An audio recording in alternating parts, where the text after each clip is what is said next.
Bom, pessoal, vamos lá, gente, retomar o nosso estudo de economia brasileira para concluirmos esse assunto. Então, vamos falar agora das características da industrialização brasileira. O primeiro ponto é que foi uma industrialização tardia. De fato, a indústria brasileira teve o seu desenvolvimento, o seu boom muito tempo depois de países da Europa Ocidental, dos Estados Unidos, talvez 150, 200 anos depois. Outra característica também que nós já vimos no vídeo anterior, que foi uma industrialização baseada na substituição de importações, ou seja, produzir aqui dentro do Brasil os produtos industrializados que antes eram importados, que antes eram comprados de fora.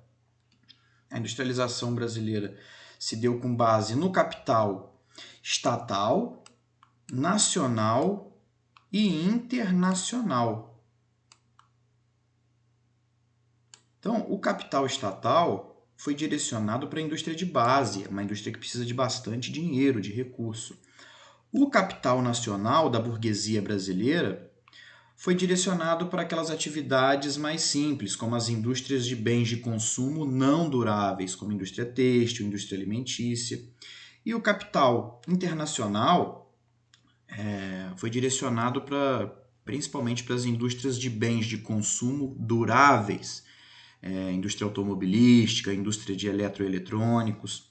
Outro ponto da industrialização brasileira, que é uma industrialização dependente da tecnologia de fora, concentrada principalmente na região sudeste, porque ali no sudeste, como já vimos, foi ali que se desenvolveu os fatores propícios à industrialização, como acumulação monetária, infraestrutura, mercado consumidor, mão de obra, graças à cafeicultura. A cafeicultura que fez com que os fatores fossem desenvolvidos para receber a indústria. Então, foi o café que gerou dinheiro, que gerou infraestrutura como ferrovias, portos e também mão de obra qualificada e mercado consumidor dos imigrantes que vieram trabalhar na cafeicultura, posteriormente foram trabalhar na indústria e também ser um grande mercado consumidor para essa indústria. E o rodoviarismo é a última característica a integrar a industrialização brasileira. Demos uma prioridade muito grande para o rodoviarismo, principalmente a partir do governo de JK. No mapa aí, o desenvolvimento industrial na América, o Brasil em amarelo, é país com domínio de tecnologias clássicas, como a siderurgia, por exemplo, e com setores de tecnologias avançadas. Temos no Brasil um tecnopolo no estado de São Paulo. Então, o Brasil é um país industrializado, mas, repito, bastante dependente ainda da tecnologia de fora, dos países mais desenvolvidos. Aí a nossa principal região industrial, entre três principais cidades, Belo Horizonte, Rio e São Paulo, principalmente o estado de São Paulo. Já vimos também no vídeo anterior o investimento em pesquisa, ciência e tecnologia. O Brasil ele tem avançado nesse investimento de pesquisa, ciência e tecnologia, porque se não investir nesse setor, a indústria não tem condições de avançar. Então, é isso. Aqui, de uma forma mais detalhada, as principais áreas industriais do Brasil, como eu disse, a principal atividade industrial no Brasil está concentrada na região sudeste, mas temos fora do sudeste alguns polos importantes, como a Zona Franca de Manaus, algumas cidades, algumas metrópoles do Nordeste, como Fortaleza, Recife e Salvador. Então, o mapa aí, ele traz uma distribuição ainda muito desigual da indústria no Brasil. São Paulo é o principal estado, aí, o estado mais industrializado do Brasil. Valor da produção industrial, São Paulo aí tem uma parcela enorme do desenvolvimento industrial, da produção industrial. Quase metade de toda a produção industrial do Brasil é no estado de São Paulo. Desconcentração industrial é um fenômeno, de certa forma, mais recente, a partir da década de 70, 80. Desconcentração industrial são as indústrias saindo das áreas onde estavam mais concentradas em direção às outras áreas. Então, no próprio Sudeste, as indústrias foram saindo das principais metrópoles para cidades de médio porte, por exemplo. Então, no próprio Sudeste, saindo aí da região metropolitana de São Paulo, por exemplo, em direção às cidades de médio porte. E fatores. Por que as indústrias saíram das cidades grandes? Elevado custo dos terrenos, altos impostos, salários mais elevados nas cidades grandes, sindicalismo forte, problemas urbanos, como violência, poluição, congestionamento. E também, além das principais indústrias saírem das metrópoles da região sudeste para dentro da região sudeste, houve também muitas indústrias saindo do Sudeste para outras regiões, como o Norte e o Nordeste, por exemplo. E quais são os fatores que incentivaram as indústrias a migrar para outras regiões? Isenção fiscal, que são menos impostos, doação de terrenos, salários mais baixos dos trabalhadores da indústria nessas outras regiões. Então, vamos ver aí alguns fatos importantes para a desconcentração industrial fora do Sudeste, ou seja, a indústria saindo do Sudeste para outras regiões. Então, em 59, tivemos a criação da SUDENE, que é a Superintendência para o Desenvolvimento do Nordeste. É uma superintendência aí voltada para oferecer incentivos fiscais, ou seja, para atrair indústrias. Incentivos fiscais é cobrar menos impostos. Então, os empresários eles levavam suas indústrias para o Nordeste porque lá era mais barato e ainda tinha redução de impostos. Então, foi a partir da SUDENE, muitas indústrias que estavam concentradas na região Sudeste foram para o Nordeste do Brasil. Em 67, temos a criação da SUFRAMA, que é a Superintendência da Zona Franca de Manaus, que tinha como objetivo desenvolver a região norte, principalmente Manaus, e também seguiu a mesma lógica da SUDENE. Era atrair indústrias, oferecendo isenção fiscal, cobrando menos impostos. Muitas indústrias também foram para Manaus, para a região norte. E temos também a SUDECO, que é a Superintendência para o Desenvolvimento do Centro-Oeste, que tinha o objetivo também de desenvolver a região Centro-Oeste, naquela ideia de haver um desenvolvimento mais equilibrado das regiões do Brasil, porque o Sudeste estava muito desenvolvido, o Sul e as outras regiões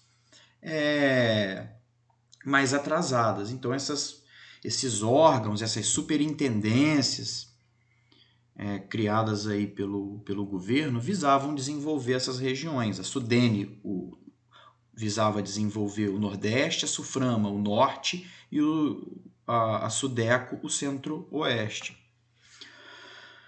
Então, vemos aqui o mapa mostrando a desconcentração espacial da indústria, saindo aqui da região Sudeste e indo para as outras regiões, como principalmente Nordeste e a região Norte, a área ali de Manaus. Pontos positivos da desconcentração industrial: crescimento econômico nessas regiões, principalmente Norte e Nordeste, desenvolvimento dessas regiões, empregos e infraestrutura nessas outras regiões, como Nordeste e o Norte. E tem também os pontos negativos da desconcentração industrial. Gerou pouca mão de obra direta, porque nessas regiões para onde as indústrias foram, né, faltava uma mão de obra qualificada ali. Então, muitos trabalhadores acabaram tendo que ir do Sudeste para o Norte e Nordeste, servir como mão de obra especializada para essas indústrias. Falta de mão de obra especializada. As indústrias ficaram super concentradas nas novas áreas.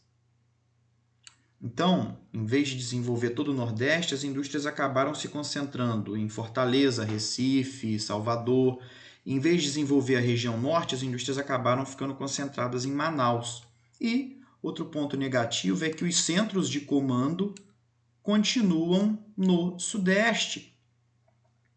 Ou seja, é a região Sudeste que ainda comanda. Os donos dessas indústrias ainda residem na região Sudeste. E dali partem os comandos do que fazer, como fazer os produtos industrializados.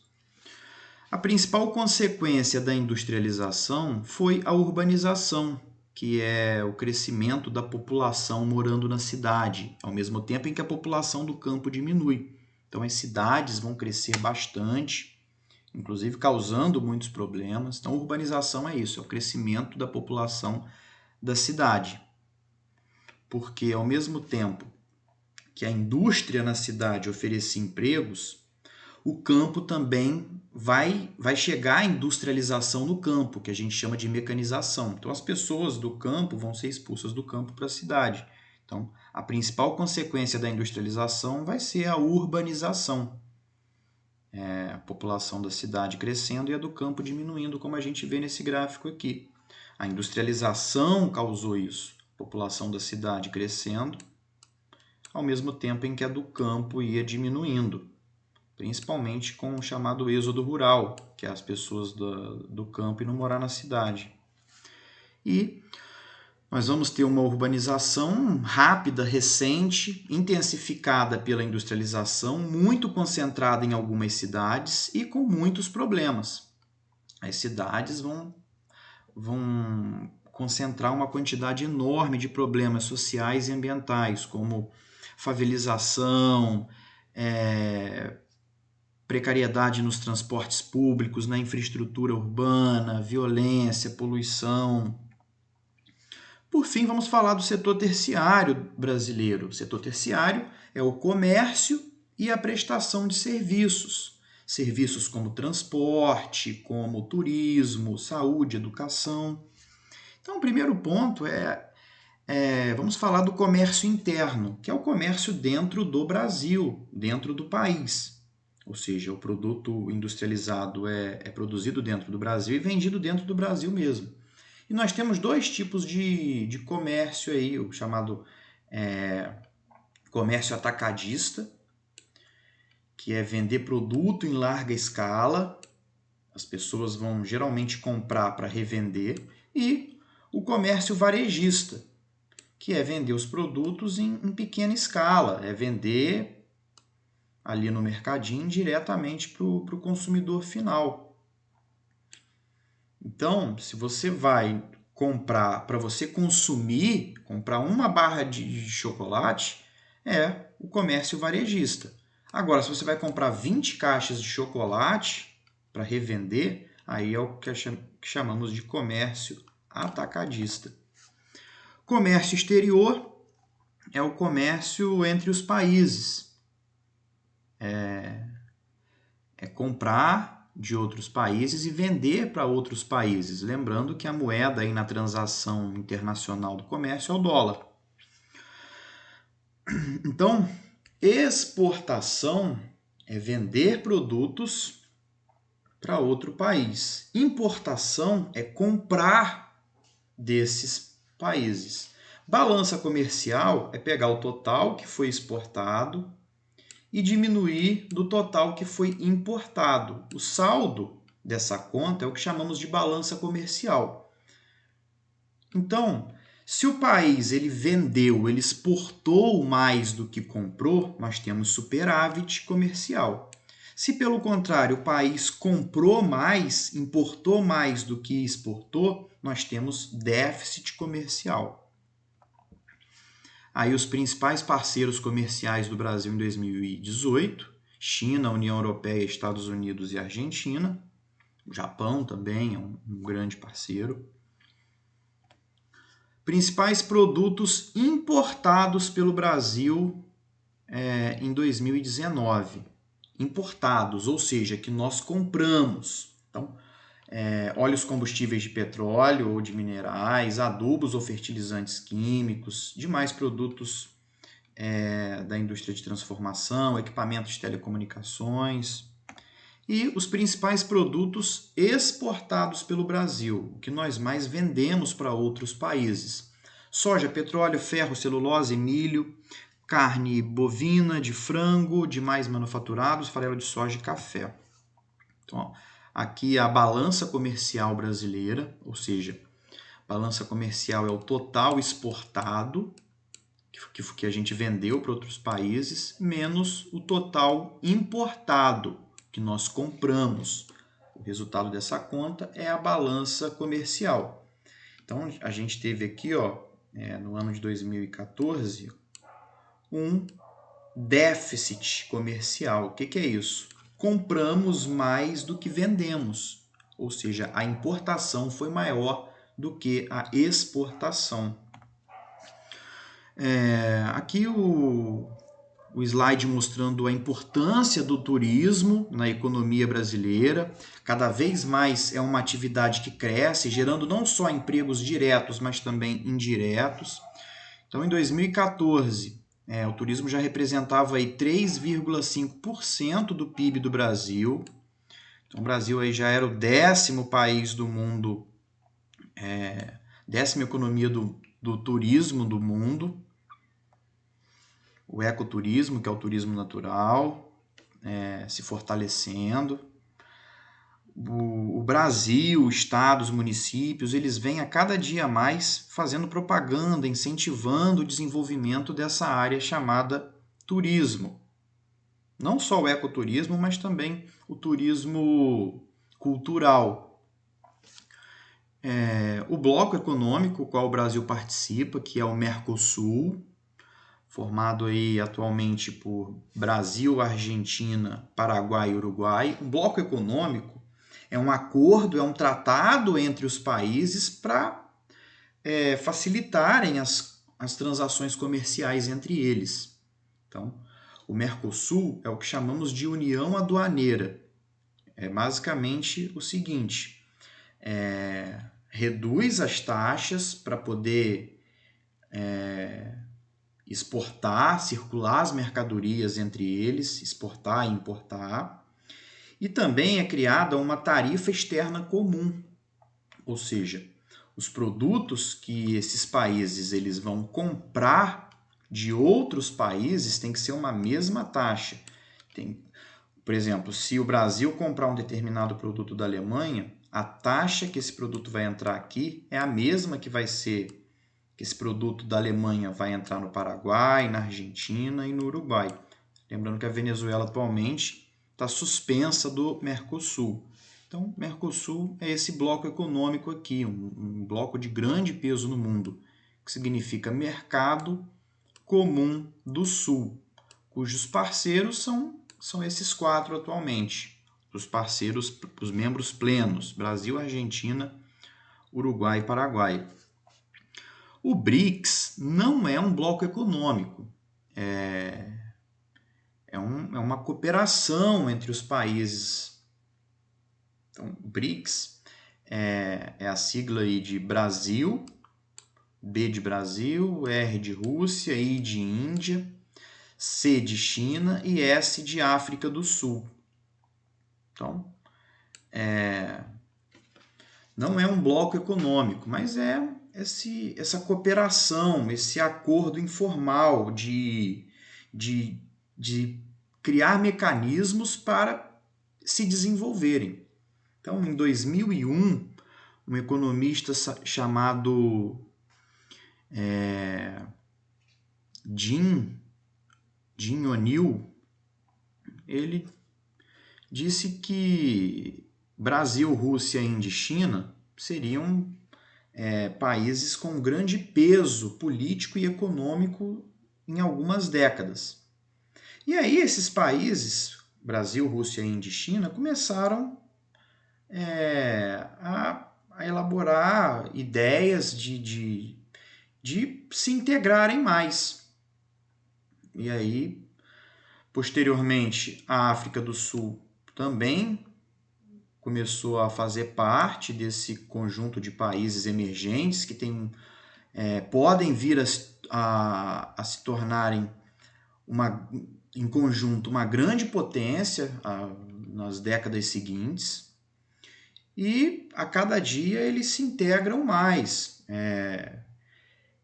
criam reuniões para trocar informações, estratégias em economia, infraestrutura.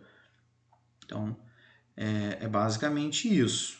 Então, repito, não é um bloco econômico, não há um tratado, não há uma sede, mas já existe um banco chamado Banco do BRICS, que visa aí fazer concorrência com o Banco Mundial e o FMI. O Banco do BRICS, inclusive o Brasil já pegou dinheiro nesse ano de 2021 com o Banco do BRICS. Diferentemente do FMI e do Banco Mundial, cobra um juro mais baixo e é parcelado em muitas vezes e há uma carência, ou seja, você espera alguns anos para começar a pagar. Então, o Banco do BRICS ele visa desenvolver ainda mais esses países aí, o Brasil, a Rússia, a Índia, China e África do Sul. Já partindo para os conceitos finais aí, vamos ver inflação. Inflação nada mais é do que o nome dado ao aumento dos preços de produtos e serviços. Basicamente por conta aí da lei da oferta e procura. Então, se tem muito produto no mercado, se tem uma quantidade muito grande, o preço tende a cair. Se tem uma quantidade pequena e uma procura muito grande, o preço dele tende a subir. Então, se o preço dos produtos e serviços sobe, é o que chamamos de inflação. Agora, pode acontecer também do preço de produtos e serviços no mês seguinte diminuir, o que é bem difícil, o que chamamos de deflação. É o contrário de inflação.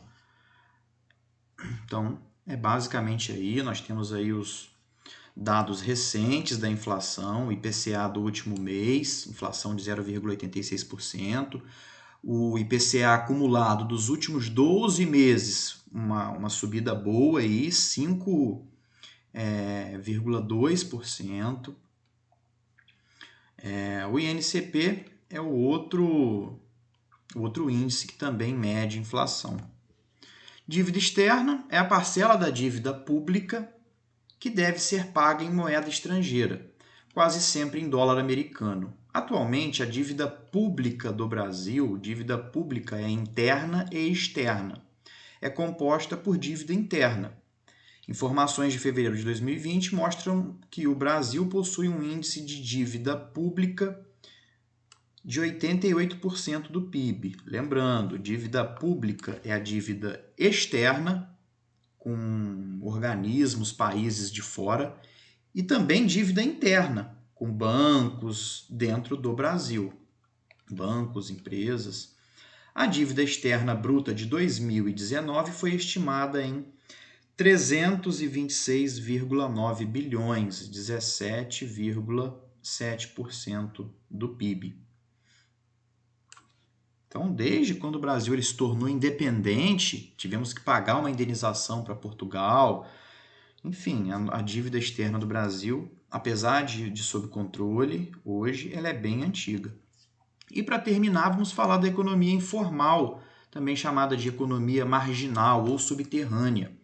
É a economia que não entra na contagem do PIB, é uma economia que está fora do sistema.